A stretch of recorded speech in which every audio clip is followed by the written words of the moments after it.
धर्मराज, न्याय का वह रहस्य जिसे कोई नहीं जानता।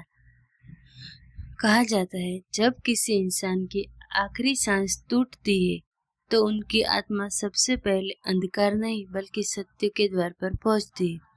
लेकिन उस दिन कुछ अलग हुआ था। क्या? यमलोक में अचानक चित्रगुप्त की लेखनी रुक गई। धर्मराज यमराज ने पहली बार गंभीर स्वरूप में कहा, चित्रगुप्त, इस आत्मा का निर्णय आज मैं नहीं दूंगा।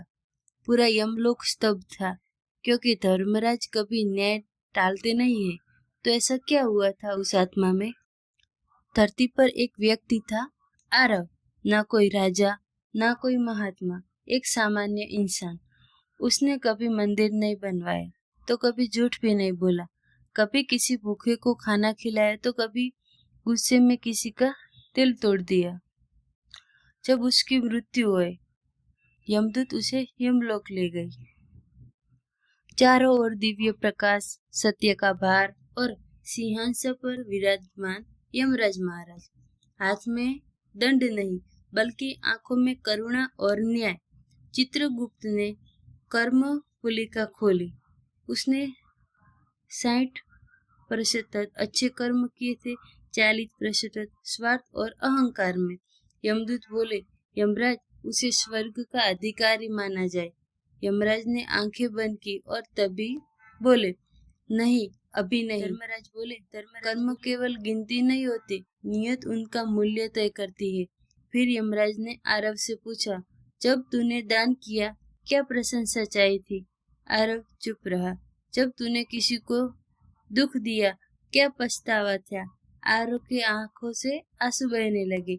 यमराज बोले, यही अंतर है पश्चाताप और अहंकार में। चित्रगुप्त आश्चर्य में थे। महाराज, नियम में यही नहीं लिखा। यमराज मुस्कुराए। धर्म केवल नियम नहीं, विवेक भी है। उन्होंने कहा, जो व्यक्ति अपने कर्मों को समझ ले वही मुक्ति के योग्य होता है। धर्मराज ने घोषणा की, इस आत्मा को पुनः धरती पर भेजा जाए, लेकिन स्मृति नहीं, केवल विवेक दिया जाए। यमलोक में यह पहला निर्णय था जहाँ दंड नहीं, अवसर दिया गया था। आरव पुनर्जन्म लेकर लौटा। इस बार वह अमीर नहीं था, लेकिन संवेदनशील था। जब वह किसी को दुख देने से पहले रुकता, मदद बिना दिखावे के करता, और सबसे बड़ा बदलाव, वह खुद से झूठ नहीं बोलता। कहानी का संदेश। कहा जाता है, धर्मराज केवल मृत्यु के बाद नहीं, हमारे विवेक के रूप में जीवन भर हमारे साथ रहते हैं।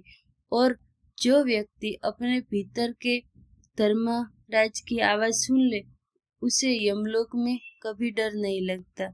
तो बोलो धर्मराज महाराज की जय। अगर आपको ये कहानी थोड़ी सी भी अच्छी लगे तो चैनल को सब्सक्राइब करें और लाइक करें।